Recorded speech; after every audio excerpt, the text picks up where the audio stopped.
son. Where'd you find this?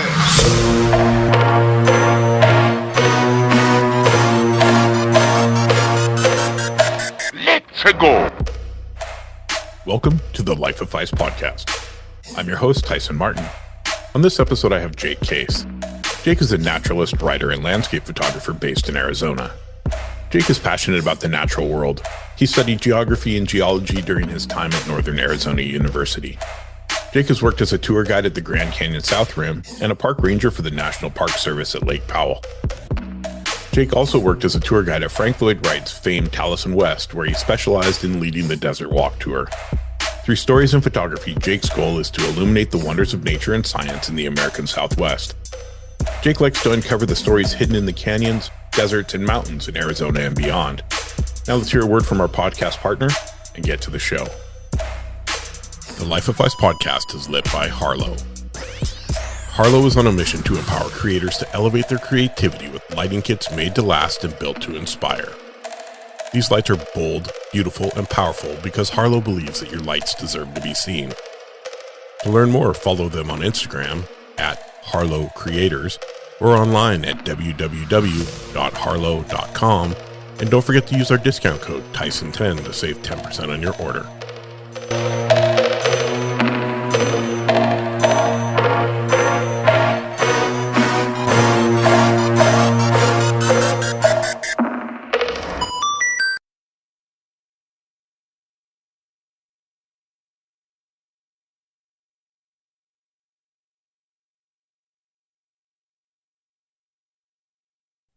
My name is Jake Case. I'm from Arizona. I'm a photographer, naturalist, not to be confused with nudist, writer, former park ranger, and now I post photos on the internet for fun, and I have a photography book coming out called Arizona: A Photographic Journey. So how did that book come about? I actually got an email from a publisher. It was the graphic designer, and she was like, "Hey, we need a photographer for this book we're publishing. We already have one photographer we're working with, but he's also working with us on a Grand Canyon book. And for this Arizona book, we need Grand Canyon photos. And so we found you on Facebook and saw that you have a bunch of Grand Canyon photos. So we're going to offer you a contract to do this photography book." And of course I said, hell yes, immediately. Man, that's incredible. That just shows the power of social media in a positive light. You know, there's so much negative to us having social media, but when you can get a book publisher going, "Hey, we found you on Facebook." Right. And nobody wants to post photos on Facebook anymore. So. Right. I don't even know. Kind of an unsexy way of getting a book deal. But in some ways. The way people need to think about it is, I know a lot of the younger generation say Facebook is for old people, but old people hold those positions that need photos. Oh yeah, absolutely. Right. So, wow, that's incredible, man. That's incredible that it happened the way it did. Yeah, I think it was like one of the higher ups at the publishing company. So definitely, the demographic for Facebook. And I mean, let me say it like, as somebody that's mostly specialized in landscape photography and nature and stuff. I mean, most of the people that really enjoy that type of photography are on Facebook. So, and you take some. I feel like it's a good match. Incredible photos. I mean, your Arizona stuff, man, it's so beautiful. Like, you do just the way you even capture the rocks and the sunsets. And were you out there for the aurora? So I'm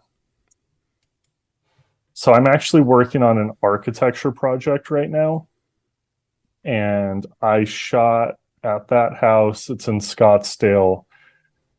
I was there for like 10 hours, and I basically got on Threads and Twitter like as I was leaving the house and was like, "Hey, can anybody in Arizona see the aurora?" And people like immediately posted and were like, yeah, people in Tennessee can see it, and down in Florida people have saw it, so like just go out and try to see it. So I like drove, I drove to the nearest dark area out in the desert, which was like 30 minutes out of town. And the first area I tried, there was like ATVs driving everywhere with like bright headlights, and I was like, no, this isn't gonna work. So I ended up like on this like road out in the desert where there's a bunch of other people out there, but there weren't ATVs with the bright lights. So I found like the one little sliver of dirt on the side of the road that I could fit my car on, and that's like where I photographed it from. So there's like this old dead desert tree that was in most of my foregrounds, and then I bushwhacked down into this ravine because I really wanted a photo with a saguaro cactus and the aurora behind it. So I got like stickers in my socks. I was not prepared for desert hiking in the dark in the middle of the night, but I did it to get the shot. So Nice. I got lucky. I walked out my door and looked up in the air and took a photo and went back inside. Nice. I saw your photos. They were I don't know, they reminded me of some hippie tie-dye designs or something. Well, it was weird for me where I live. So I live about 40 minutes outside of Vancouver, British Columbia, in the Fraser Valley. And when I went outside to look, my wife had just got home from an event, and so I walked outside and I looked up, and it was like a black and white image that was melting. So it just looked like these big long runners were touching the ground. Like that's how it looked in the sky. And I couldn't see color at all. So I just put my phone up, and as soon as I put my phone up, all the colors just started to pop. And I was like, okay, it's here. So I took a few photos. I had brought her out and showed her, and she was, oh, we got to go drive because we have I don't know if you've seen it. There's an old red farmhouse that I take photos of all the time. I wanted to go there and capture that with the aurora in the background. Oh yeah. So, and it's about 20 minutes from our house. So we hop in the car and we run there. And as we get it close, I can just see the cars. I can see the cars. I can see the people all over. It's on private property. So it's a turf farm. So they're all damaging this people's turf, and that's how they make a living. I never trespass. So I was like, nope, we'll go somewhere else. Yeah. And then by the time I went, my camera, my great Fujifilm camera, decided to act up. So everything I shot was on my phone. And it was such a cool experience. The colors, how crazy, the energy in the air, like everything about it was super neat. I didn't have cool ass cactus though to look at. I mean, that just, I love that one. I'm looking at them right now. So I have another screen right here. Okay, nice. So I have your stuff up on the screen.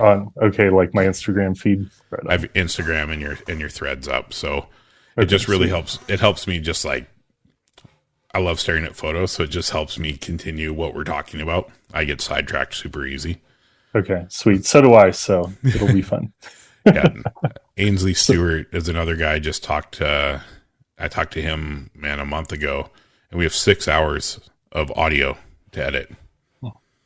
Because we just would go down all these different paths, so that one's going to be summertime before that one comes out. Okay. All right. Well, let's try not to go that long, but no. If it happens, it happens, right? Yeah, exactly.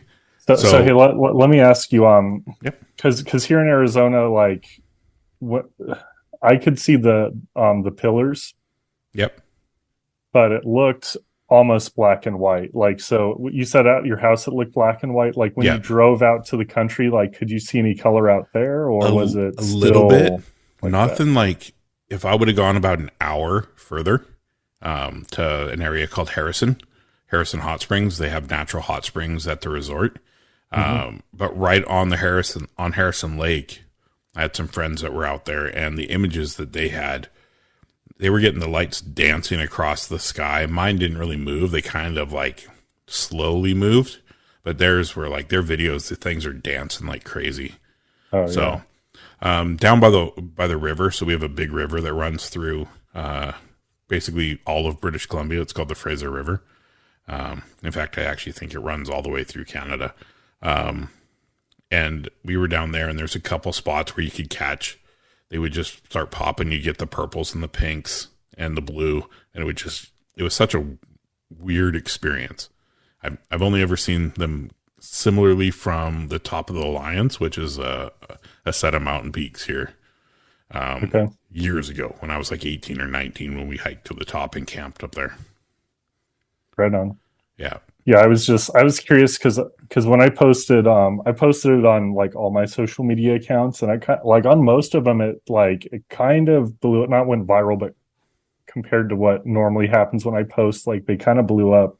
Where I had like my artistic edit, and I posted what my eyes saw more or less, and then I posted the raw, and and went on a rant about how like cameras see differently than our eyes and like all this stuff. But I was just curious because we're so far south. I was like, did it look like so muted color wise because I was so far from it, or it sounded like other areas, like it wasn't as vibrant as they saw on their phones. So I don't know. I just wanted to ask somebody that was way farther north than I am. Even down to I talked to KJ Brents, and he's in North Carolina, and he was the first photo I saw pop up with the Northern Lights going, and he was going nuts, and it was a little cloudy, so I was worried I wasn't going to see him at all. Oh yeah. And I'm like, I hope they hold out. I hope they hold out, because it was still light here when he posted it. And then it hit, and that was crazy because he got it all the way down in North Carolina. Right. Like, it's crazy. It never goes that far. Yeah, for sure. So it was definitely a phenomenon. Yeah, I think in Arizona, the last time we were able to see it was that 2003 event, which apparently was like the last time, like the, whatever metric they used to describe the solar storms, like the last time it was this big by that metric. Yeah. That's all the Aurora Borealis people listening are going to think I'm an idiot, because I don't know what the terminology is, but man, I'm there with you. I mean, most people think I still shoot, like all I shoot is landscape because that's all I ever post. Right. Oh yeah. And I had to tell James Rice the other day, he's like, "Oh, your landscape stuff, that photo is so great." I'm like, "Oh, that was 2 years ago." Right. Right. Like I pick up where I live, I just walk and I shoot photos, whatever. I'm not a planner. So, man, I'm excited for this book. I'm going to have to I keep meaning to pre-order it, and life. So what's your favorite?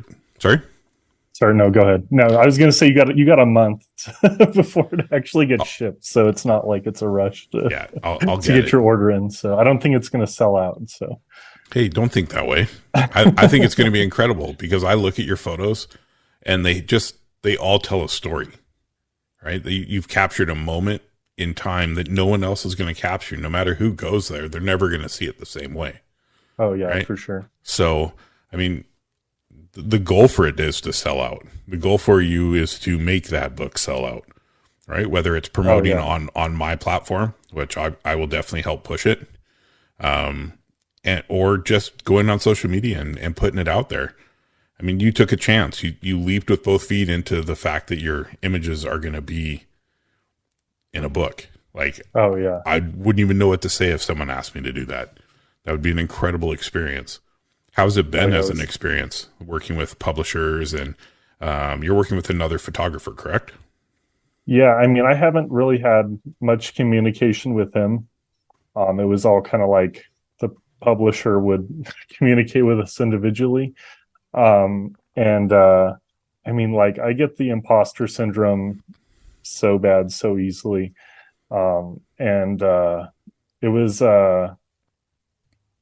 It was interesting the first time seeing my photos next to his photos on like the first mock-up of the design, where basically like I emailed the designer and I was like, "Hey, can I re-edit like most of my photos?" Because I did not like how they looked, and I had already spent a month like editing, because I had all the raws and a lot of them were like old edits, And I was like, I've been fine tuning my skills, learning, new software, whatever. So I'd spent like a month editing everything, and I edited everything like a little too bright and washed out because I'd gotten so many prints from labs where like it was too dark. And I was worried, like, I don't want to send like these bad files. So I don't know, I edited them wrong. And yeah, I saw them and they looked washed out. And compared to Larry's photos, I was like, I looked like a hack. So I spent like another 2 weeks re-editing most of my photos. But it's always Fortunately, tough, after right? I did that, and they sent me the next mock-up, they looked a lot better. So, But it's always tough when you don't know what the medium is going to do. Right? Yeah. Like I tried so many papers when I went out and they started printing my stuff. And I would get a lot of that the washed out look, like that crazy, like it looks great. And then it comes back and it's like, oh, whoops. Yeah, so sure. I figured out bamboo paper was my jam. So I print everything on bamboo. I have the printer profile from the paper company, so I can preview it now. And then I know whatever the preview shows me, I have to make it slightly lighter. And then it prints proper. I really want to see what that paper looks like. I don't know if I've ever seen it. It's amazing. So I think for your stuff especially, I love your sunset stuff. There's something about it. I mean, you have the one here pinned at the top with the cactus and then just a sky of fire. Oh man, that was so we were talking about the aurora, and it was like, like didn't look like as vibrant as it does on like, your phone or your camera. That sunset, like that is how it looked. It was one of the most insane sunsets I've ever seen. So that printed on bamboo, just so you know, bamboo paper with that, because it's textured, it would look exactly like a painting. Okay. And that's why I like it, because I've always wanted to be a painter or an illustrator or an artist that way, but right. I can't draw and I can't paint, but I can take photos. So when I found bamboo paper and it has texture in it and it's got a really nice feel to it, it was like hitting a home run, man, because everything I've wanted about them, and they always come back with the coolest color grade. They always look so good. Oh, so yeah. I would try it if you can find it. It's worth it. Yeah, I mean, to be honest, I haven't printed anything in a long time. I don't know. Before we get into that, I should probably like start at the beginning of like kind of like my story, because we're kind of starting from like the end. Yeah, and you know the way I'm also doing it is I kind of let it, whatever comes out, it's natural. I don't want to be cut, flip, move things around much. I want it to be our conversation. And that's why some of them are 3 hours. That's why they're long. Because conversations happen that way. But yes, I'd love to hear your story. So like how you found photography, what drew you to it, and just, a little bit of that backstory that's going to really tell the story of why the Grand Canyon is so important to you.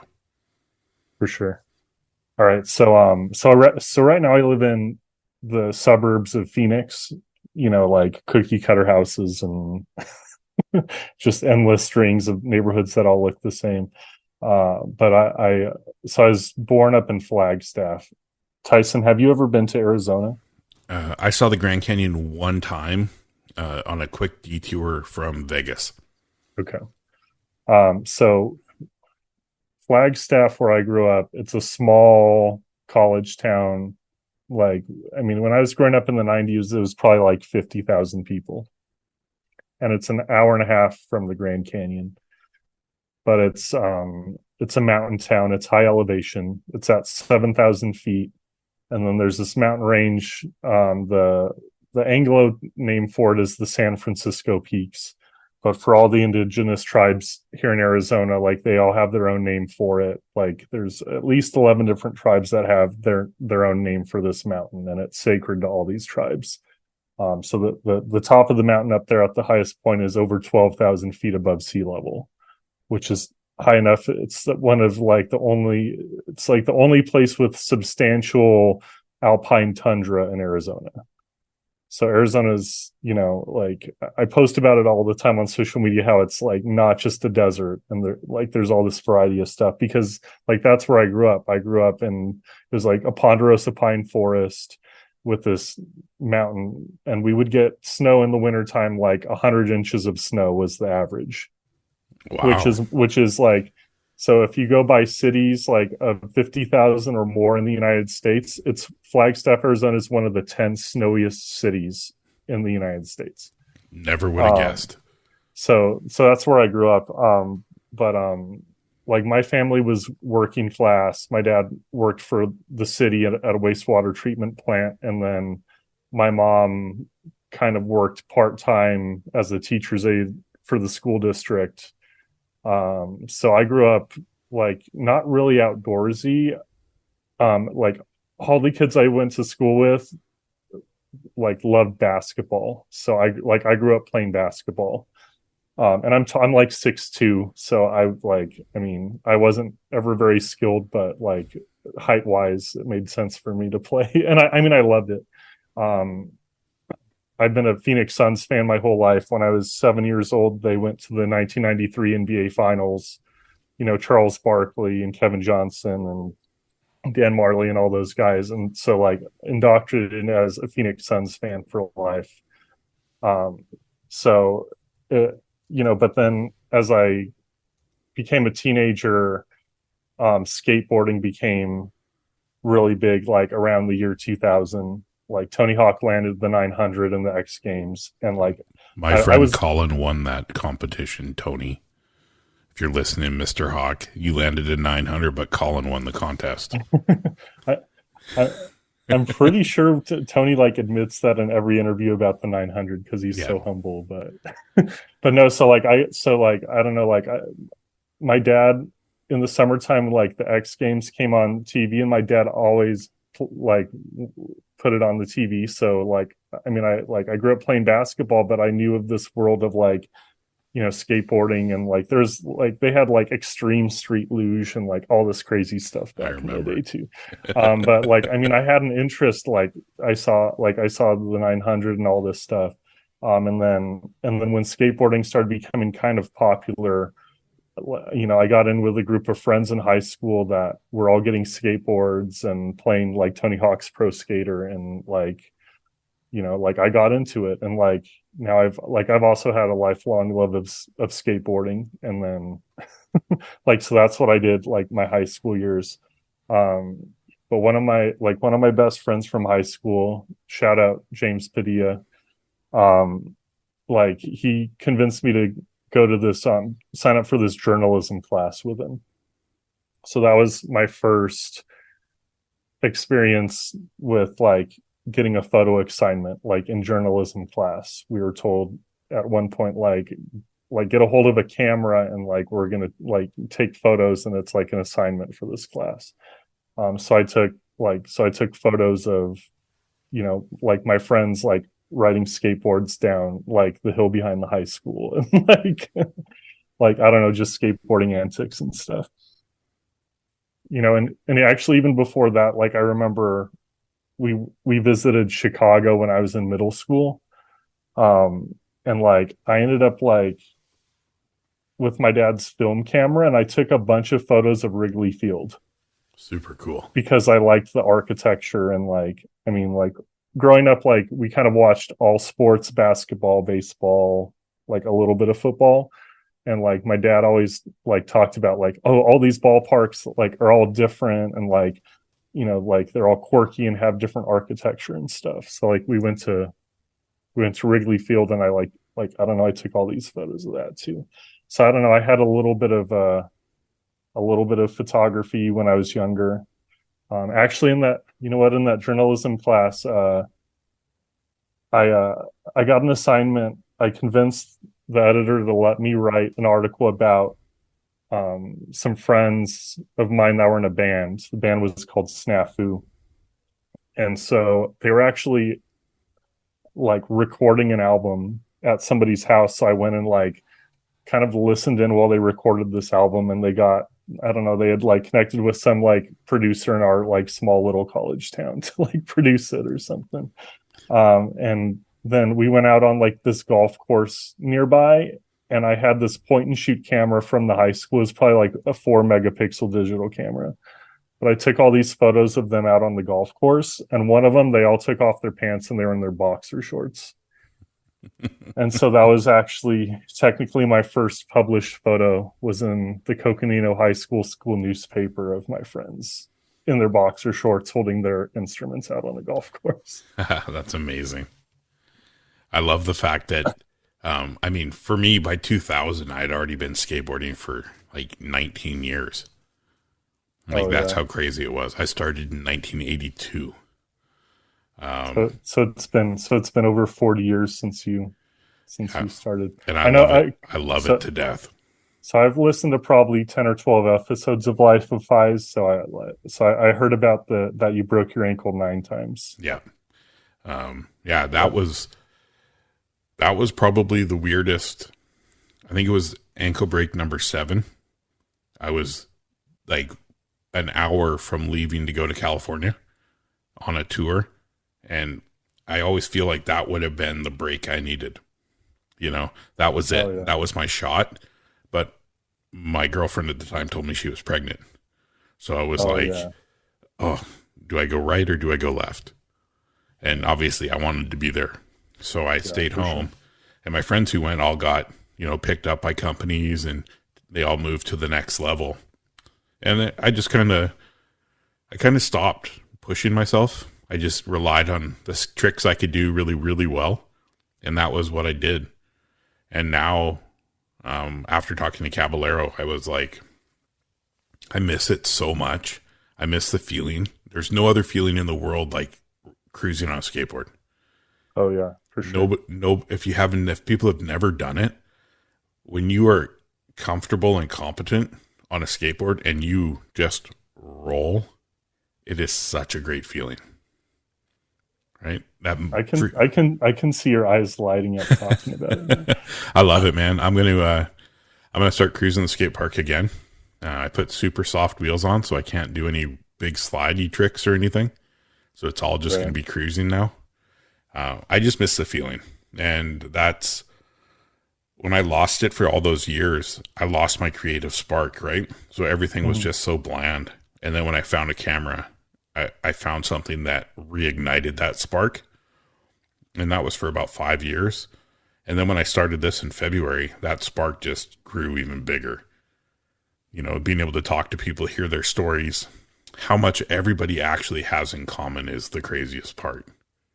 Oh yeah, for sure. We all have a story, and we all have something that ignited us to go after this creative outlet. Yeah. So, yeah, I love that saying. So like a quick tangent. When I worked as a tour guide, I'll probably get there later, a little more in depth. But I worked at this place called Taliesin.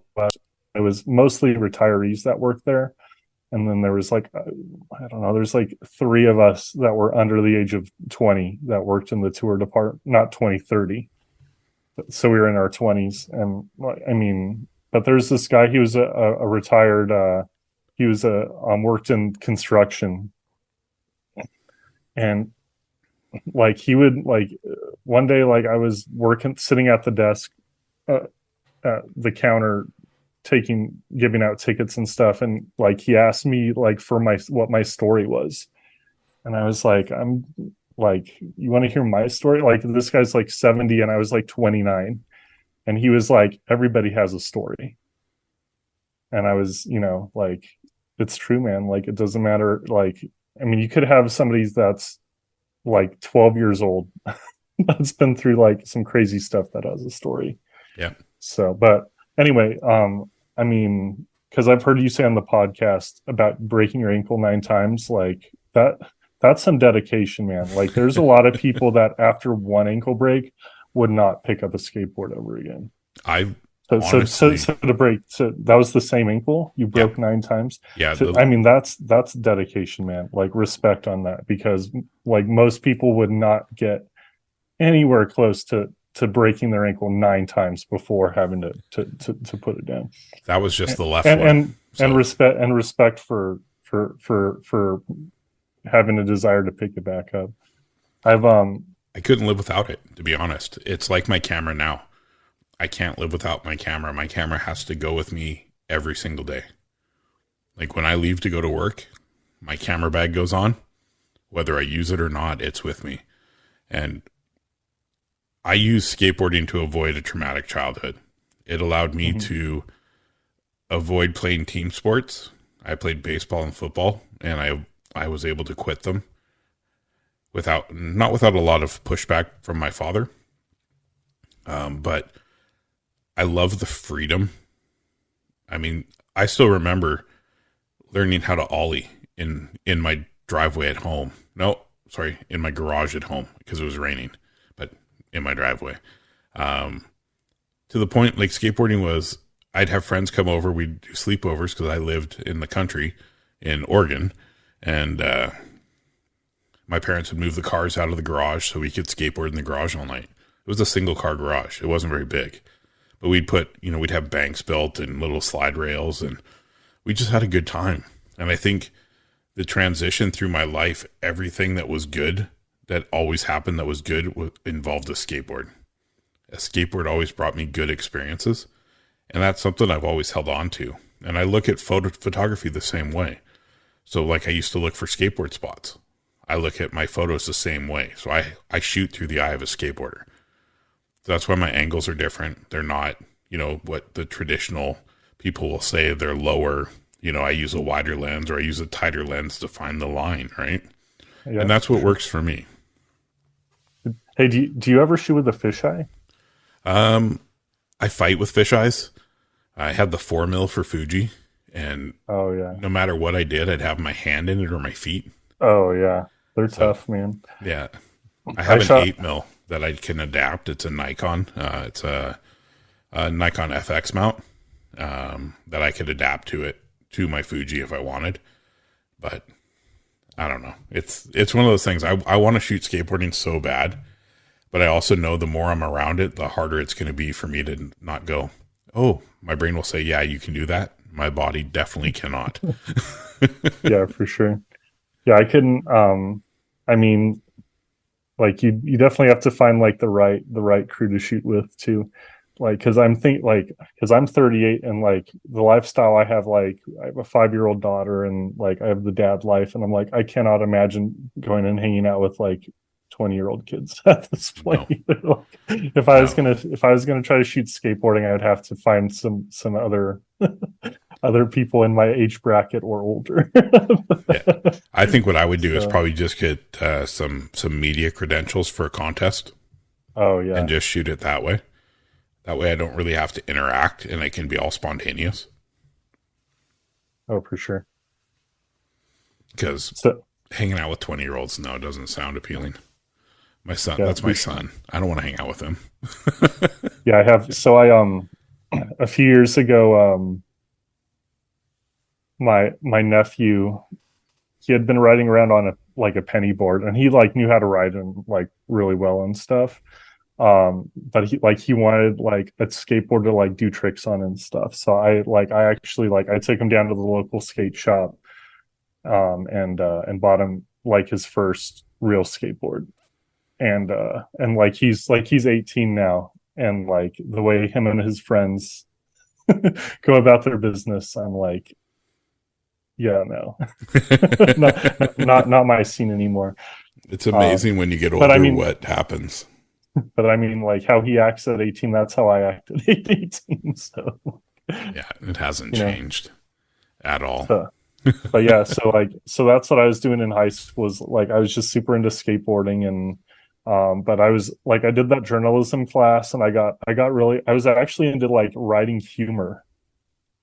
And I've always been like super shy. Even today, like I have social anxiety and whatever. And so like it's journalism, a lot of it, like to interview people, like you're walking up to strangers and asking them probably all these like pointed questions and intrusive things, and like I was like never comfortable with that. and so I got really into writing humor for the school newspaper. So like a humor column is like what it would be called. And I did that for a while. I was actually, they had our newspaper in Flagstaff is called the Arizona Daily Sun. And when I was in high school, they had, I think they would put it out like, I don't know if it was once a week or once a month, but it was called the teen page. And so I ended up, me and this other girl that wrote for the school newspaper, we were friends, and like we both went to the, like she like convinced me to go with her, and we went down to the newspaper for this meeting, and like I wrote like a funny like article column, whatever, and like it got like actually more than one got published in the newspaper. Like not the school newspaper, like the one that went around to the whole city. That's super cool. Like just being able to do something that is a little outside the box when you're young. It definitely, I mean, especially social anxiety. I mean, I battle depression and anxiety like crazy. That whole imposter syndrome, that's a big one for me. And then being hypercritical, right? So that all comes from being young and having all the same stresses and struggles and wondering what's happening. Doing this podcast has really opened me up as a person. I'm finally very comfortable on the microphone. I don't have any, I'm not trying to do this. Right. I hit off screen just for everybody that's listening. Yeah. And I find that it really, having the camera really opened me up to people around me, right? Even though landscape photography can be super lonely in the sea of 500 people that are around you and no one talking.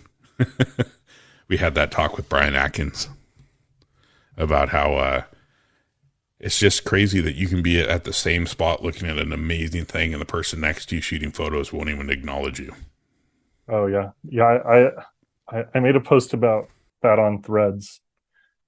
It's interesting whenever I feel like a lot of the time, if I voice a strong opinion, people come back with some interesting things that make me rethink my strong opinion. And like there was a couple of people that were like, well, landscape photographers are introverted. And I was like, yeah, I mean, maybe like they have worse social anxiety than me. And if I try to spark a conversation with somebody that's out in the middle of nowhere trying to take a photo, maybe they're too shy to respond. Like maybe I shouldn't judge so quickly that they're stuck up. Maybe they're just, maybe they really just are shy. Like, I don't know. So yeah, it's always tough because as much as I'm introverted and I don't like to be social, if I'm in the same area as someone and I say, man, this is beautiful, I'm so glad I'm capturing it. Are you having a good time? And they don't even acknowledge me. It's tough because you're like, what? We're doing the same thing, man. Are you worried that we're going to compete for some photo? And that's where I got my whole issue with the whole competition aspect of photography was I'm just out here having a good time. I want everybody around me to have a good time. I want to build a community of people that are having a good time. Healthy competition is needed, but healthy competition comes with support of your peers. Photography, a lot of photography genres don't have that, right? It's all about, I'm better than you. I have 8 medals, 8 medals for the best landscape photographer of Arizona. Right. That, I don't know. That sounds super silly to me because art is subjective, right? It's an individual pursuit. Yeah. And I mean, when I was younger, I feel like I probably was a lot, like had opinions about like, this is good photography and this is bad photography. And as I've gotten older, seen things in a different light, I see, that's somebody's art and it's not my place to judge whether it's good or bad. It might not be my preference. It might not be what I like, but that doesn't mean that it's necessarily bad. And what I like isn't necessarily good. It's just what I like. Exactly. So you do a lot of landscape, like obviously you have a lot of Arizona because that's where you're from. Do you put a lot of planning and time into setting up the shots that you want to capture? So usually not. I shoot the same way. I've been so I mean, I had a friend. I have a friend that pointed that out. Shout out my friend Paul from Ohio, who I lived with in Page, Arizona, when I worked as a park ranger at Lake Powell. Who's not necessarily a photographer, but he went to art school and was an art director for a long time, and has been kind of a creative mentor for me. And he pointed out to me that I'm not a planner, and I was like, I'd never really realized that, but I'm not. I kind of fly by the seat of my pants, and I've kind of come to terms with that. But yeah, a lot of the time it's just like I look outside 2 hours before sunset, and if I see a bunch of clouds in the sky and a little break on the western horizon, then I'm out the door. And that's like that photo you pointed out, the saguaro with the really crazy sunset. Like, that's literally what happened. I brought my daughter home from school, and we went in the backyard, and I looked to the west, and I told my wife, like, I think it's going to be a really good sunset. And she's like, okay, like, go for it. And like, in order to get there in time, like, I literally drove like to the edge of the suburbs, like just past where the neighborhoods end, where the first like public land starts. And it was like, pull off by the side of the road and walk out into the desert and try to find a spot where like there aren't power lines in the shot, because there are like power lines everywhere. And it was like a spot I'd never stopped there before. I'd never been there before. And like the only reason for me to stop there was like I was just trying to get to a spot in time, and that was like the absolute closest place. And like it worked out. And a lot of the time, like that's like kind of what happens. Like, even when I've been on long road trips, it'll be like, it's not like I like plan an itinerary like, this is where I'm going to shoot this day and this is where I'm going to shoot this day. It's like, like I have an idea of where I want to go, but like, like maybe the day before, maybe the day of, maybe 15 minutes before, like I figure it out. I do the same thing. I'm a wanderer. I was on Mike Legend's podcast, and he asked me, oh, so do you spend time setting up your shots to make sure the light's right? And I was like, what? No. If I was to have any data that told me the light that I want and the shadow that I want is going to be at this exact time, I'll show up 3 hours later and be mad at myself that I missed it. So I just gave up, and I just wander. Like I'd say 99% of my shots are just me wandering, whether I'm driving out in the valley, just driving down back roads, or I'm just walking through the city. 99% of the stuff is it just happens. I just shoot what I see. And if I like it, I post it. If I don't, then I don't. That's just kind of how it works. Yeah. And I've had even like trying to commit to a composition. I try not to do that anymore, because I've had like a few times where I see a composition that, I think is the one, and I'll sit there for like, I saw it. There was one spot that I sat for like 45 minutes waiting for the sun to come up. And I had used like that Photo Pills app to like try to figure out where the sun was going to come up. But like, it came at like, I was, expecting it after 15 minutes, and it was like 45 minutes later because there was a mountain and like whatever. And like, I haven't even edited the photo because I got it on the computer, and I'm like, like that wasn't the one. And then that morning I had like, I tried to show up to shoot the Milky Way, and I got there with like 10 minutes before like the sun started coming up. And so I got like one Milky Way shot that was like, okay. I posted it online. Like it was, I edited it, and I liked it enough to edit it. And then like, I found that shot for the sunrise, wasted 45 minutes. And then I walked around for like another hour and a half and took like a bunch of other photographs that I liked way more. And I was like, I wish I would just walked around for the sunrise. and like tried a bunch of stuff instead of just sitting there. Yeah, You know, that's usually but how you get those photos where you're like, oh, I really like this, because you didn't have this plan and you didn't have to stick to it and be disappointed that the plan that you put in place didn't work. And I think that's why I can't plan things. You know, that may be ADHD and the fact I can't sit still. That might be the other part of it. yeah, and not planning comes with, you know, so that same area that I went to shoot the Milky Way, and I didn't plan well, and I only had 10 minutes for the Milky Way. Like, I think a few days later, I drove out to that same area. It's a kind of a dark sky area. It's about an hour from my house. It's like the closest dark sky area that has saguaros and other cactus. And so when I'd been out there, like, you know, for the sunrise that I wasted 45 minutes, I'd driven down this stretch of road that I'd never been down before, and I saw this scene that I wanted to shoot with the Milky Way. And I failed to do any research on it. And so I showed up there at like 2:00 in the morning a few days later. Get to the spot, get out of my car, turn on my flashlight, private property, no trespassing sign right there. So I had to scramble. So I'm driving down this road, and on my phone, like, I pulled up the land use map where you can tell if it's private property or like state or, you know, federal or whatever. I was like, how far do I have to drive to get to public land?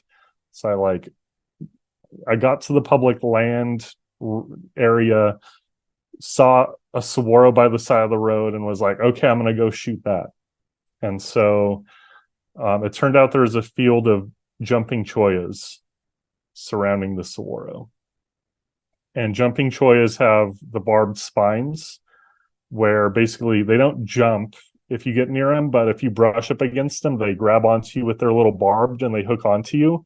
And then when you pull away, a whole clump of them like all latches into your clothing or your skin or whatever. So I got like jumping choyas. I was wearing Vans and shorts, and I got like 3 different clumps of jumping choyas, so stabbing me in the foot through my Vans, just to get to this saguaro.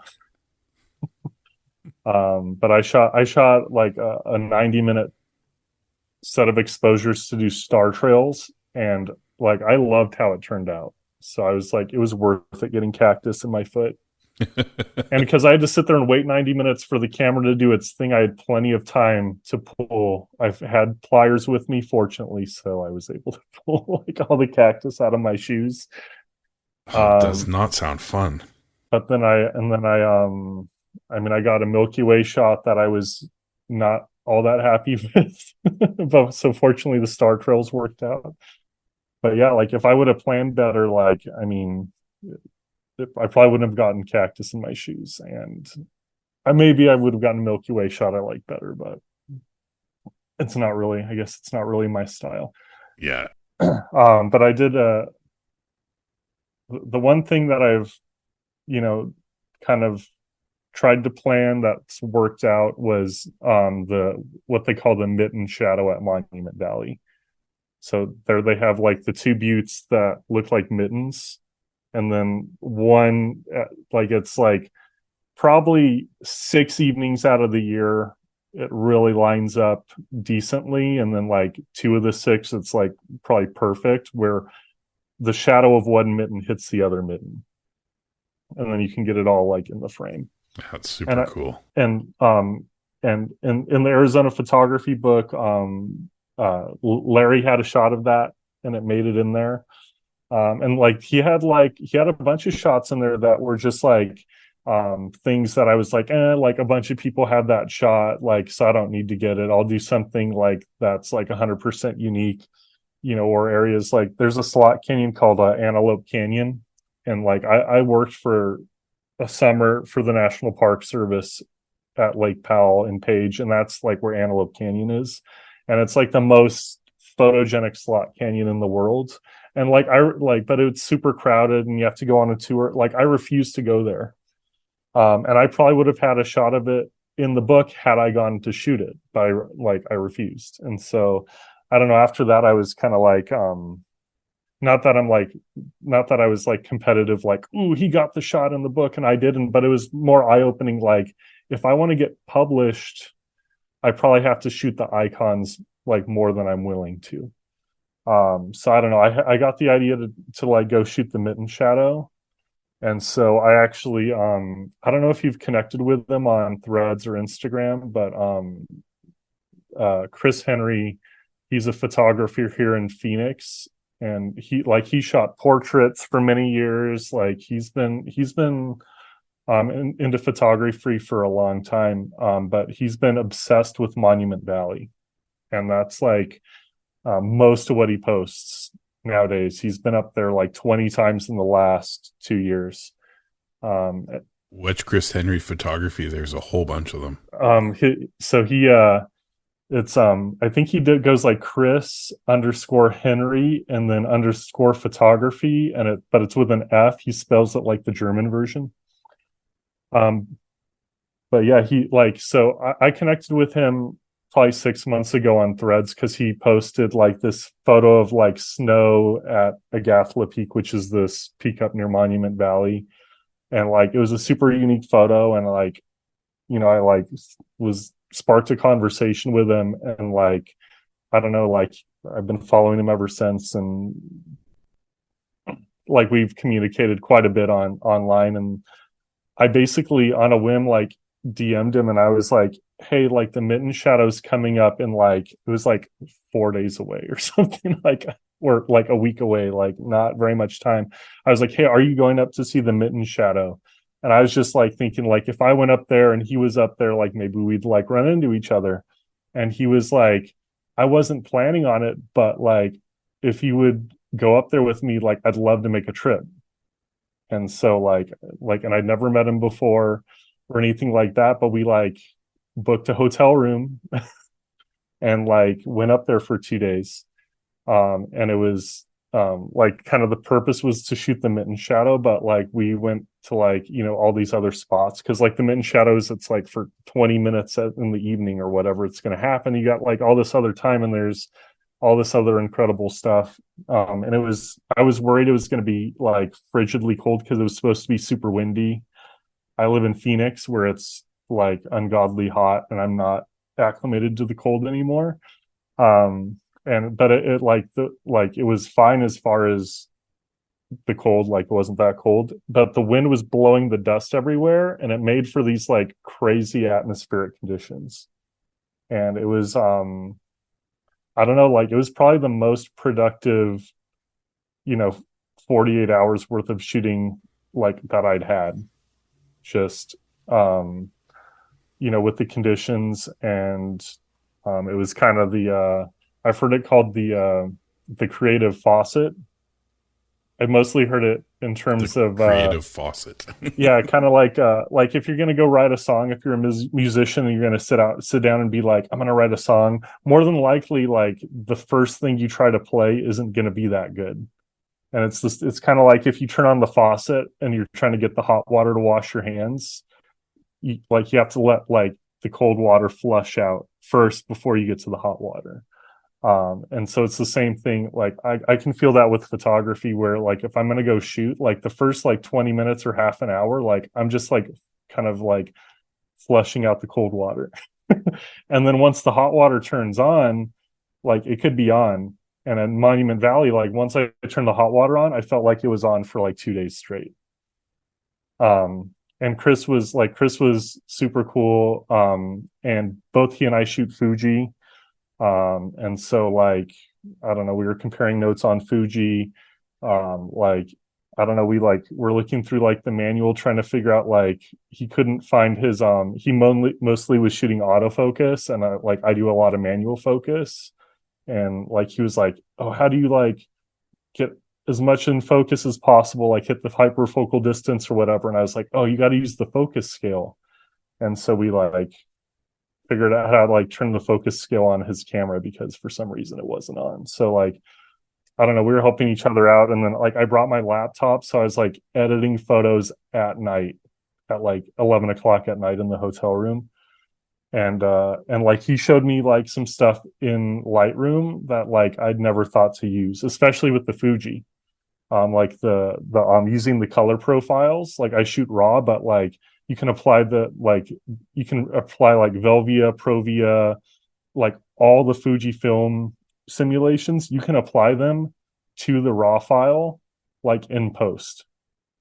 And like I had no idea, like, and for years like I had other cameras, like I don't use those profiles, like who cares? And like quite a few of the Monument Valley shots that I took, like part of the like how I nailed the edits on them was using the nostalgic negative film simulation. And like I don't know if like I would probably still love the shots like if I would have edited them differently, but it, like I don't know, it's kind of a game changer. It's really cool when you have community, when you have a friend that you guys can bounce ideas off each other. You both shoot the same systems. You can learn because everybody knows different bits of their camera, right? So that's such a cool experience. And then, so I do a lot of long exposures. And lately I've been messing around with doing the tail light trails, at night or at, blue hour. And so, the first night after we were driving from Monument Valley to where our hotel was in this town called Kayenta, because this is out on the Navajo reservation. So like it was like a, I don't know, 20 or 30-minute drive. And so when I mentioned that first photo that I saw of Chris's Agathla Peak, we're driving by that peak because it's like along the highway between Monument Valley and Kayenta. And I was like, hey, Chris, like, can you pull over? Like, I want to take a photo. And he was like, oh, like, okay, like, yeah, like, okay, have at it. And like he wasn't real interested in shooting it, but it was like blue hour and I liked how the light looked. And so he pulls off and it's like kind of this big, broad dirt area where people have driven probably like ATVs and all sorts of stuff. And so I get out to shoot and I was like, we could do a really cool taillight trails photo right here. So I was like, hey, Chris, like if I set up my camera, like, will you drive your car through my photograph? And he was like, yeah, okay. So like, I don't know, I lined up this shot and I like told him where to put his car. And then I like flicked the shutter on a 30-second exposure and told him to go. And it was like first try. Like the exposure ended, like it came on the LCD, and I was like, we nailed it. Like I couldn't get the camera off the tripod fast enough to get in the car to be like, dude, look at what we just created together. That's amazing. And then he was like, oh, we got to do an Instagram collab. So like if you can find it on Instagram, if you look at the caption, I put like a car emoji and then tagged him and then like a camera emoji and then put me. And then like it's both of us on the post or whatever. Is it the I'm just gonna turn. Is it, I don't know if you can see it. Is it that one? No, that's at the Mittens. I'm so lucky I pulled that one off. That was a 240-second long exposure. Wow. And it was so close to blowing out the sky. That's incredible. I'm telling you, man, like I got so many good shots from that trip. The term I came up for it was a creatively significant trip. Just around, yeah, like I think it was probably like early March that I took that, and I like posted it like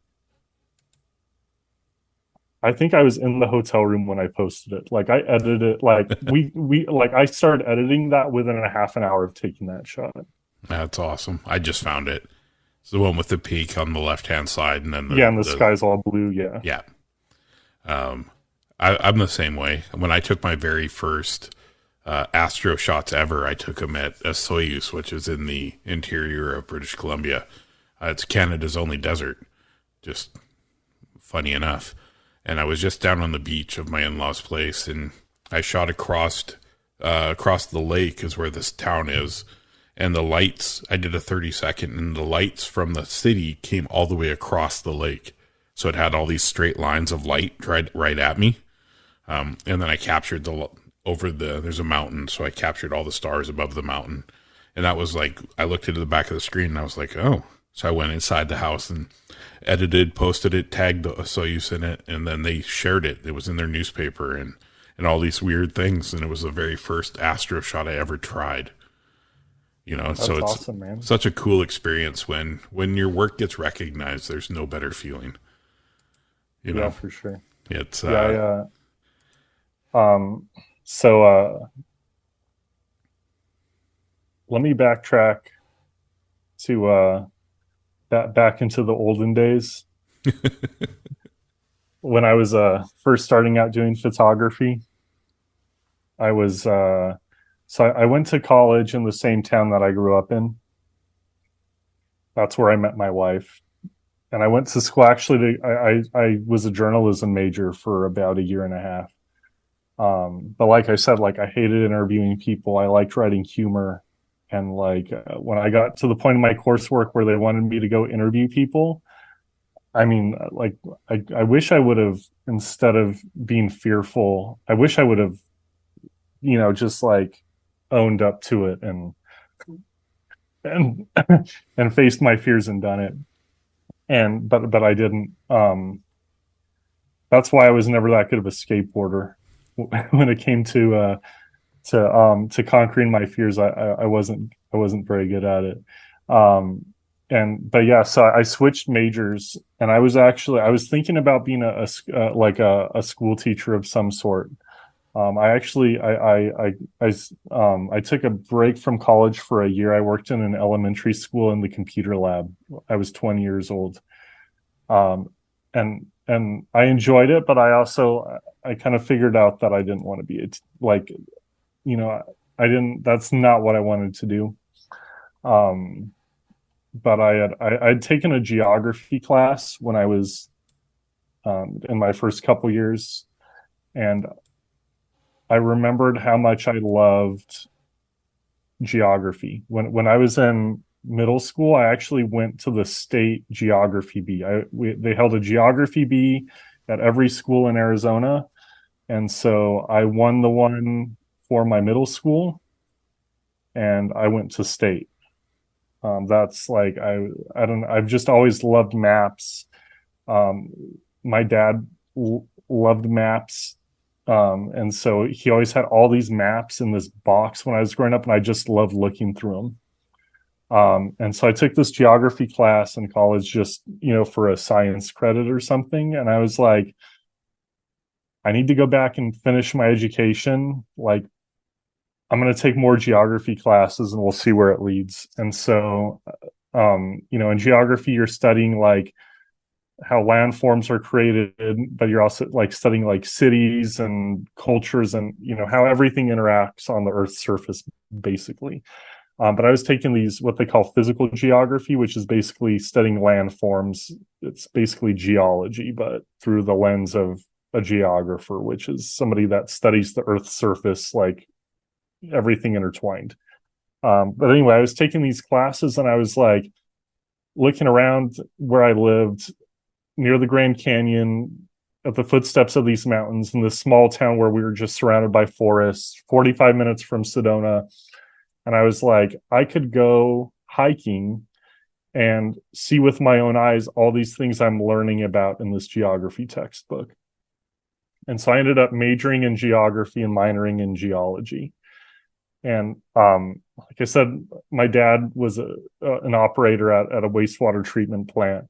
But he was college educated. He studied chemistry, and it was, actually my mom was college educated. She studied botany. So there was like kind of this science interest probably just in my blood. And so my dad at the time was like really into going camping and hiking and reading geology books like for fun. And so I started hiking, and then me and my dad every once in a while would go for hikes and like look at the rocks and like all this kind of nerdy stuff. But at that time it was so 2000, this was 2008, and this is I mean, like digital cameras were, just starting to get good enough where like you could take photos with them and get them, like make legitimate prints with them, and whatever. So my wife and I, we've been together for like since 2006, basically. Like we've known each other since 2004. So like we weren't married yet, but like we were like cohabitating, and like we bought this whatever $200 Samsung point and shoot camera. And so like I was going on all these hikes, and so I would take this camera with me, and I was just like taking photos of like everything, basically like documenting the hike and like what I saw and like whatever. And I had shout out hikearizona.com. like that was like my resource for finding out like what hikes to go on. And like that was, you want to talk about community, like that was an awesome supportive community. It's kind of like I'm not active on there anymore, so I don't know what it's like, but it definitely, like, I think all these other social media platforms, like I think a lot of people that were on there went to Facebook or whatever else, but like they had a forum on there, but they also had the ability where like they had a hike directory, and you could post your photos you took on your hike to their, like, and it would show up like for the trail. So I was in my photos, looking at other people's photos, and so there's this guy on there. His name's Joel Hazelton. Shout out Joel.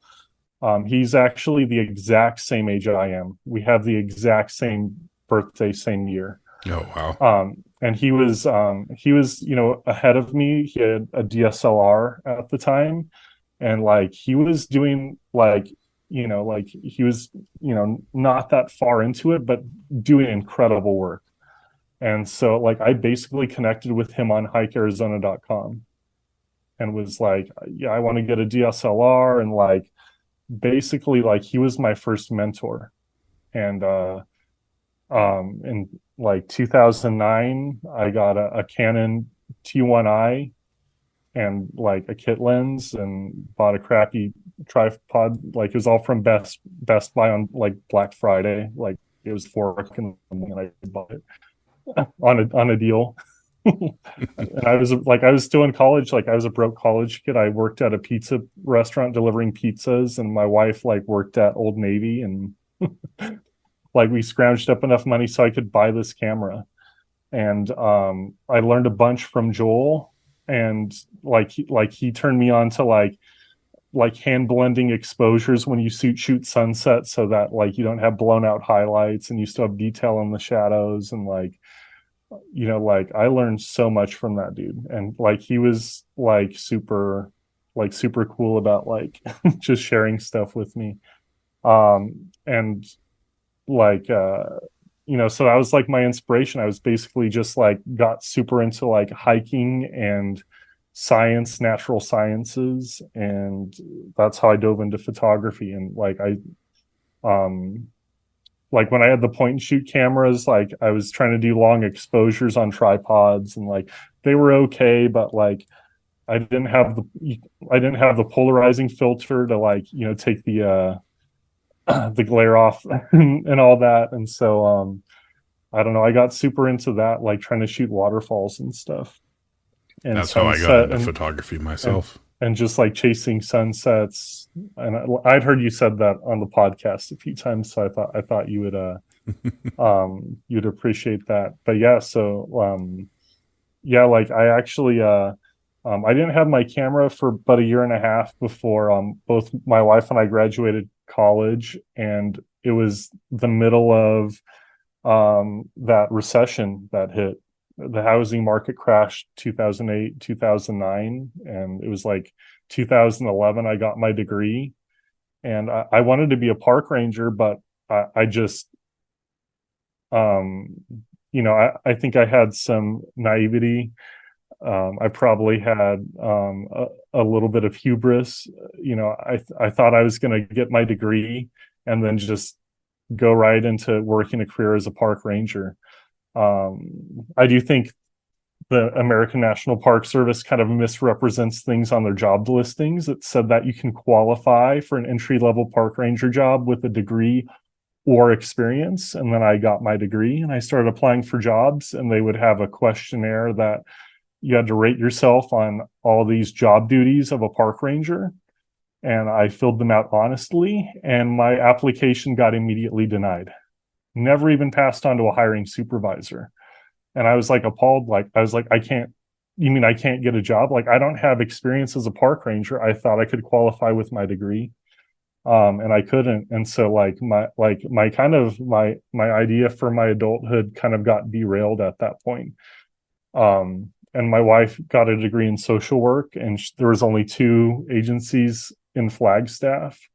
And the one she worked for was horrible. And she was like, she needed a bigger job market, and I had no idea what I was going to do. And so we moved from Flagstaff down here to Phoenix, because she grew up down here, and she was really close with her family, and there was a lot better job prospects. And I was like, I'm just going to figure it out. So 2010, while we were still in Flagstaff, I was still learning how to use my camera, but I got out and took some cool shots, went to the Grand Canyon a few times, went on a camping trip with my dad, and got some incredible photos, went to Grand Falls out on the Navajo reservation, took a photo of a lightning strike over the waterfall. And the waterfall was flowing so heavily that there were geologists from the United States Geologic Survey out there, trying to figure out the flow of the water. It was insane. And then we moved to Phoenix, and my car, I drove it into the ground, delivering pizzas. And so I knew how to make pizzas from working at a pizza restaurant for 5 years. And so I got a job as a pizza cook. And I went from making tips and making decent money as a college kid to making minimum wage. And it was a dark time, man. I was for sure depressed, and I didn't even have money to drive out of the city to go and take photos anywhere. I barely took any photos during that time because I couldn't even afford to go anywhere. Basically our budget was so tight, it was I pretty much just either went to work or I sat in the house and constantly re-edited my photos over and over, trying to get better at photo editing. It's amazing how crazy life becomes. I mean, I left a career and ended up working for minimum wage. Well, I had a mortgage, and I had a car payment, and I had kids to feed, and that was tough. That was real tough. So, when you try to just be successful so you can get out and enjoy the things you want to do, there's always that moment where money isn't there. And then you sit in the house and you become more and more depressed. Oh yeah. It's like a spiral. That's what everybody calls it, right? Because that's what happens. It's everything feeds off each other. When things are good, at Monument Valley, the hot water turned on creatively for me, and it it was an upward spiral. But if you get caught in the downward spiral, it's rough. So that pizza restaurant, I worked there for a year, making. At the time, it was $8 an hour. After a year, I asked my manager for a raise, and it was a corporate place, so he had to talk to his supervisor and whatever. And he comes back 2 weeks later, and he's like, "Well, we can give you an extra 25 cents an hour." And I was like, I have to do something else. So I told one of the servers that I worked with, I was like, I got to go find a new job. I don't make enough money here. And so she had mentioned that to this dude that sat at the bar. It wasn't a full bar with a bunch of bottles of liquor. It was they had 5 beers on tap and a few bar stools. So anyway, there's this guy that would come in and drink beer a couple nights a week, and he sat like 10 feet away from the station where I made pizzas. Like he basically watched me work for like 3 hours a night, multiple nights a week. So she told him, hey, that guy Jake, that's the cook back there, he needs a job. Like he doesn't make enough money here. And that guy, he saw me bust my ass like all the time. And he's like, I'll hire that dude. So I got hired for $14 an hour to go do residential restoration work, which is basically if there's a leak in somebody's house and it damages the drywall, we would go in and replace the drywall and texture the drywall and nail in the baseboards and then paint everything over and over again. And I had no idea, I got sent to a job site and it was somebody's house. Fortunately, I didn't have to work out in the heat. Like it was inside people's air conditioned houses in Phoenix. My first week, it was like 110, 115 degrees outside. And I showed up like 20 minutes early, and I remember I was sitting in the car with the air conditioning on at like 6 o'clock in the morning because it was already 90 degrees outside. Ugh. But that's I would never survive. But I did what I had to do. And then shout out to my friend Britton Davis. I took a paleontology class with him when I was in college. And he was actually a graduate student that was going to go for a master's degree. But we made friends, and he saw my passion for the natural sciences, the outdoors, and all this stuff. And so he had ended up getting a job as a tour guide at the Grand Canyon. And he still lived in Flagstaff. And he worked for this small company called Canyon Dave Tours. It was owned by this Canyon Dave, Dave Thayer. Shout out Canyon Dave for hiring me to be a tour guide at the Grand Canyon, for believing in me, because it completely changed the trajectory of where my life was. I got referred by my friend for this job. I interviewed. I knew it was the opportunity that I needed. And so I showed up to the interview, and I was telling stories about showing my wife's family around the Grand Canyon, playing tour guide, for family visitors and stuff. And and I got this job. And so I was, it was double-edged sword. I love my job up there, but it was super tough on my marriage because I was operating a van out of Flagstaff. So that was 2 hours away from Phoenix. So I basically, on Sunday night, I would drive to Flagstaff, and then I was staying with my parents. And then Monday morning, I would get up, I would get this 14-passenger van.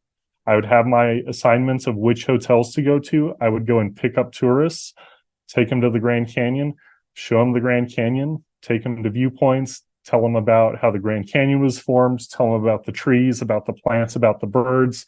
We would drive down onto the Navajo reservation. I would tell them about the indigenous people of the area. I would stop at this roadside jewelry stand. This Navajo family and their friends handmade this jewelry, and they would tell my guests about their culture. And sometimes the guests would buy jewelry from them, sometimes they wouldn't.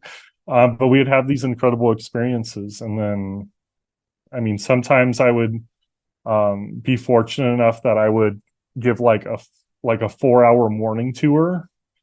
And then in the afternoon, I would not have a sunset tour. Nobody would book a tour, and I would be free, and I would go into the national park and go for hikes or shoot sunset photos.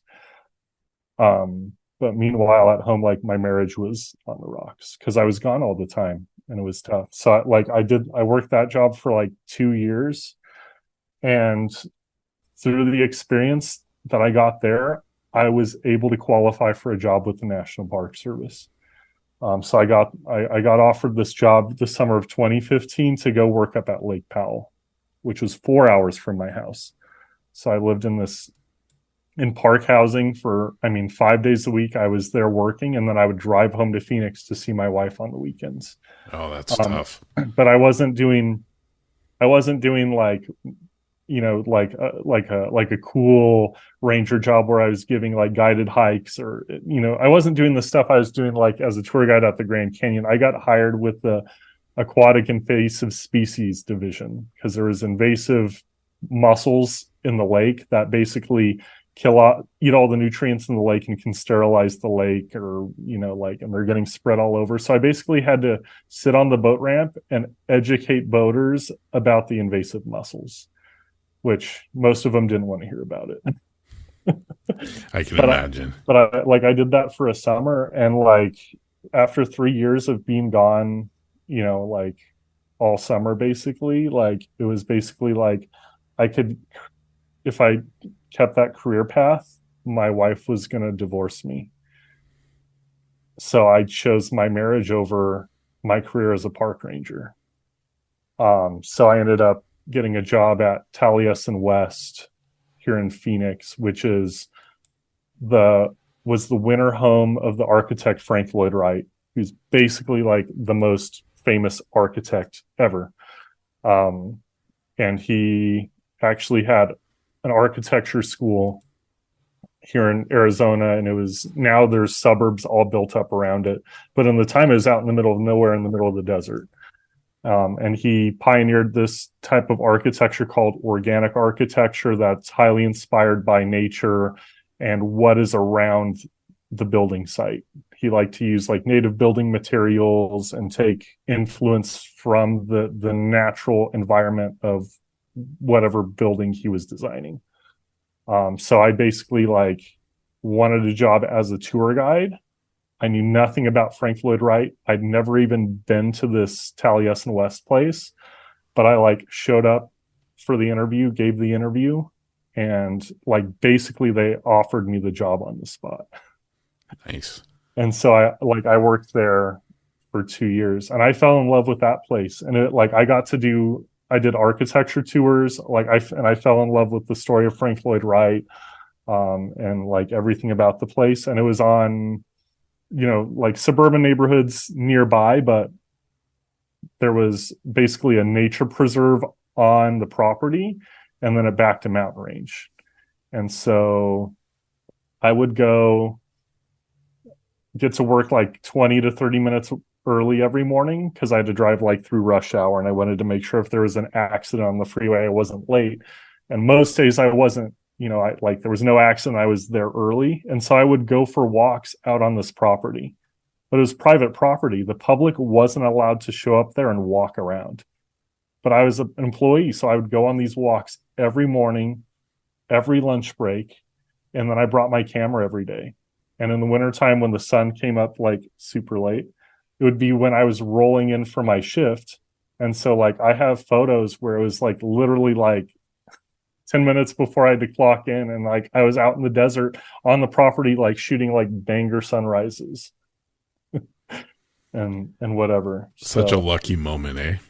Yeah. And that was like, that was for sure. Like you want to talk about like just the culmination of everything working together to maximize my mental health. Like I was at home with my wife, our marriage was healthy. Then I was going to work this job. I loved the job. I was inspired by the place. I got to go for walks. I got to do photography, and I got into, shooting some architecture and, all this stuff. I was working with people that loved to be there, that were creative people and artists and eccentrics and, intelligent people. And the only bad part about it was the pay. I was making peanuts. And then my wife and I wanted to start a family. And when my wife got pregnant, we were like, holy shit, if she ends up on bed rest during the pregnancy, we weren't going to be able to survive off of what I was making. So I quit my job there, and I got a job at a digital marketing agency.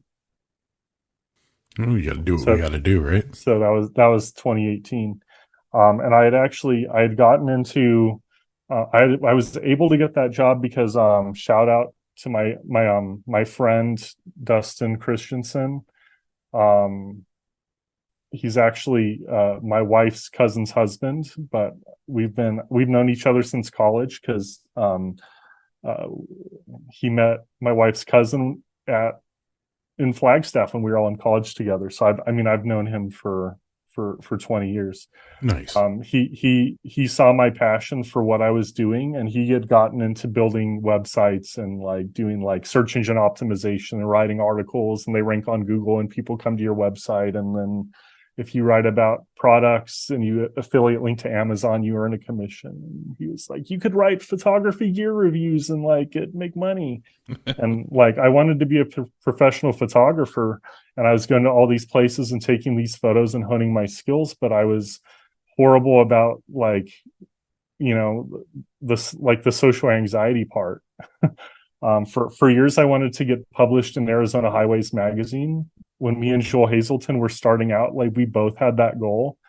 And in the hikearizona.com days, there was this guy that was on there, Derek Von Briesen, an excellent photographer, and he was getting published in Arizona Highways magazine. You've probably never even heard of that, but it's this the magazine. It's actually owned by the state of Arizona, and it's been around, I don't know, since at least the 30s. Like it's been around forever, but it's like, you know, basically promoting tourism in the state of Arizona. It's a government-owned magazine, but like there's no ads. And like for us here in doing landscape photography in Arizona, it's kind of like a gold standard. Like if you get published in Arizona Highways, like you're, you know, it's like, you know, we all wanted to get published in it when we were coming up. And my friend Joel, he's been getting published in there for years. And like, I've never been because I had Derek Von Briesen reached out to me on hikearizona.com in the DMs on that website and was like, I like your work and like whatever. And he kind of mentored me for a little bit, but I could not get over my social anxiety enough to reach out to the editor, the photo editor, and develop a relationship with the photo editor. And Derek told me, like, you got to email that guy. He's busy. Like, he might not see the email the first time. Like, you got to follow up. And so, like, at one point I had submitted photos and, like, sent him an email. And he was like, oh, these photos, like, you have a good eye.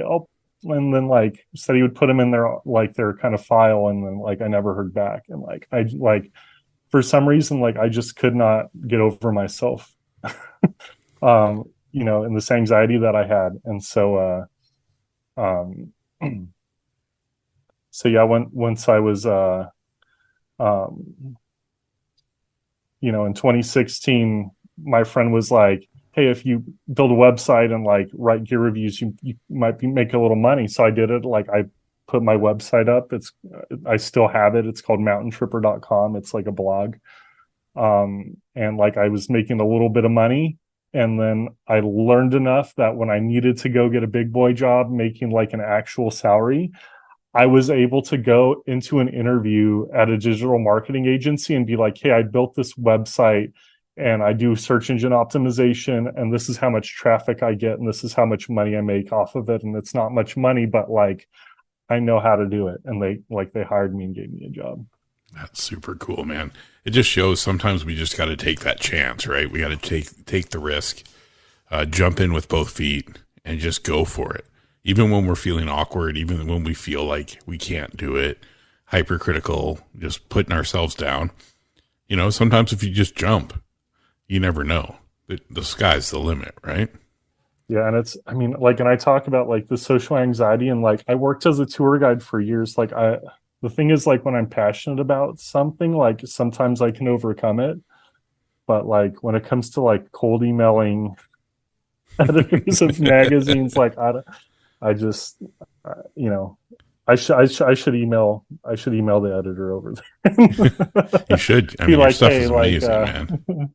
I should have followed up 10 years ago, but here I am. We're going to hammer out a couple more here. I'm bagged. I got to be up at 4:30. So,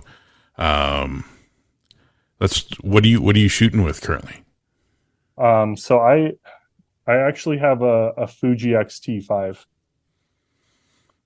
With the way too clinical sensor. I'm not used to, I can't get used to it. Yeah, it's interesting. So I'm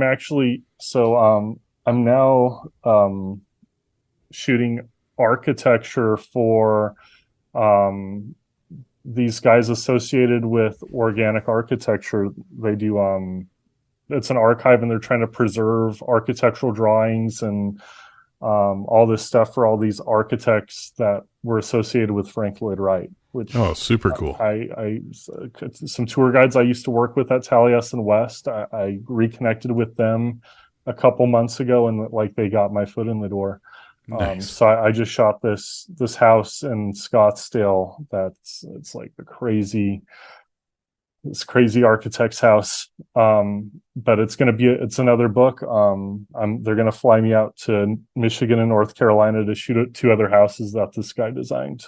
There you go. He passed away a couple years ago, so his son wants to get a book published.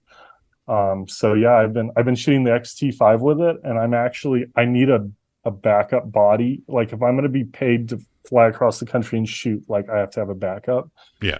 And I think I'm going to get an XT3 because the XT5, like the 46 megapixels, when I'm processing, like I have to shoot like bracketed exposures with HDR and blend them together. And it bogs down my computer, and I'll sit there for 5 minutes at a time while it's processing, and I have nothing to do. And if I try to do other stuff, it slows it down even more. XT3 is a great camera. So I might have to get a new computer because I have a Mac, so I don't think I can modify it. I think I might just need to get a real desktop to edit on that has a little better processing. But I'm like, for this book, like it's not going to get printed out 50 by 60. Like even if it's a decent, like a big book, like I don't need 46 megapixels to have it print well. Yeah.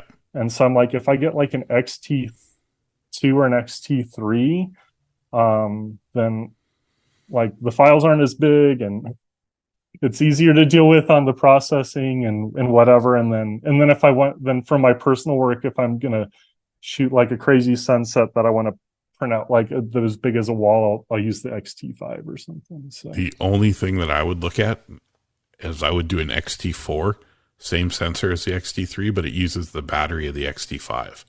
Okay. So you can continue to have multiple batteries, but they work between 2 bodies, and it's a way better battery than the XT3. The 236 is a better battery than the 135 or whatever they called it, or 126. Yeah, the 126S. So, but it's probably got cleanest as the XT3, right? just lower resolution.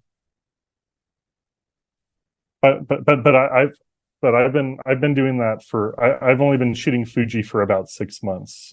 The XT5 is the only Fuji I've shot, so I mean I don't know the difference between an XT5 or the XT2 or whatever. XT2 has the best sensor Fuji's ever produced. The X-Trans 2 sensor is amazing. Yeah, that's what I've heard. Yeah. So, but yeah, that's a good point. And like I think the XT2, I think like for the bracketing I need to do for architecture, like I don't think it can bracket as wide on the exposure compensation scale. So yeah. I think at minimum I need an XT3. Yeah, just make sure you get a lot of batteries. And where can people find you? Where's the best place for them to look you up? So for sure on Threads, I'm super active. There's like stigma about Twitter, but I don't know. I found some friends on Twitter, and I put out positiveness online, and any negativeness I block it or I mute it or I ignore it. And so I don't know. There's a little pocket of photography people on Twitter that are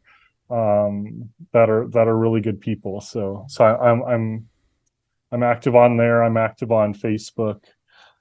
I've been meaning to launch a new photography website that'll host my work, and be a landing page for if anybody wants to hire me to shoot architecture for them, since I'm getting into that line of work.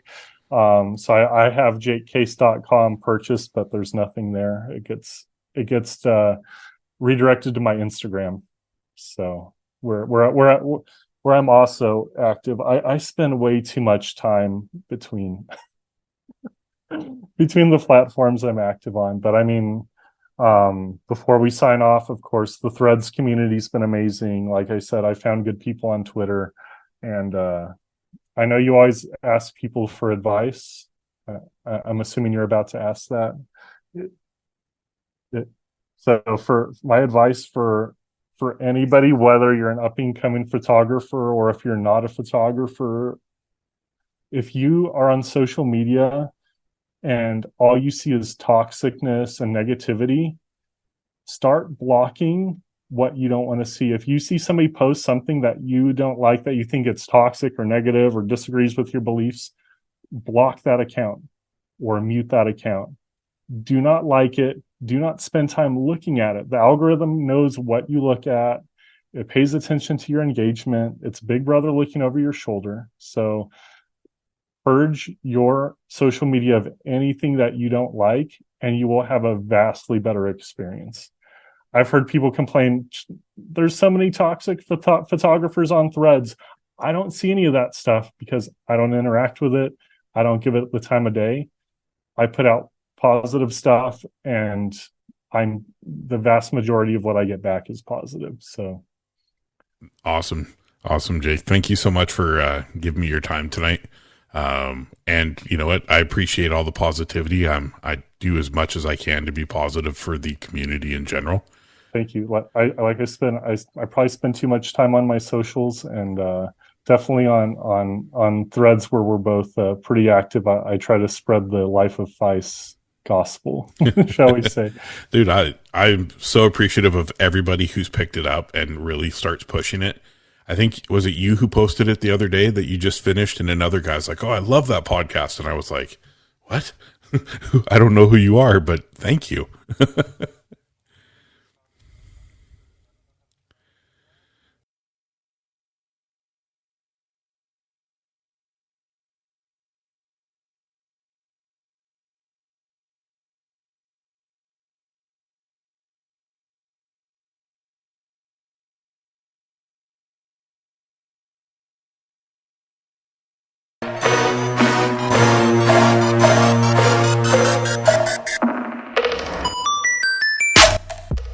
Thank you for tuning in to another episode of the Life of Phys Podcast.